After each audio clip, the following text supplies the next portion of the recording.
Just think about the old-fashioned GP that's looked after every member of a family for decades, like my late uncle, who was at one point voted Britain's favourite GP. His regular patients only wanted to see Dr. Mishra rather than anybody else. That trust, that comfort that they felt with him was all part of his therapeutic effect. And the same goes for every beloved doctor that a patient has connected with. One of my mentors was like this. He looked after a highly specialized field, heart transplant patients.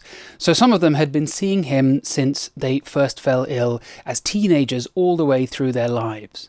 When I was training, I was allocated my own clinic and I would see the patients and everything went fine. I'd say, well, everything looks great and we can see you again in 6 months. And they'd nod and say thank you, and there'd be a slight silence as if they wanted to say something.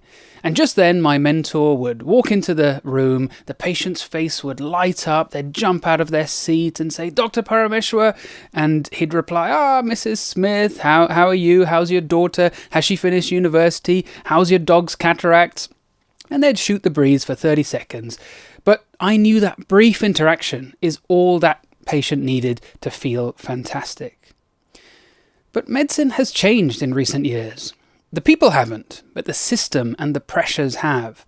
Electronic health records mean that doctors have to spend much of their consultation time clicking boxes on a computer screen, losing that human interaction of just talking to a patient face to face.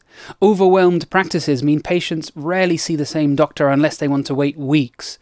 My uncle's daughter, my cousin, is also a GP, and no matter how much she would want to emulate and achieve the same things that her dad did, there's no way you can take a history, examine a patient, talk about the treatment options, answer their concerns, and document everything in 10 minutes. And that is all that is allocated in the UK for a GP to see a patient, 10 minutes. And while that is very tough for the GPs, the real victim is the patient who has been robbed of the doctor as a drug.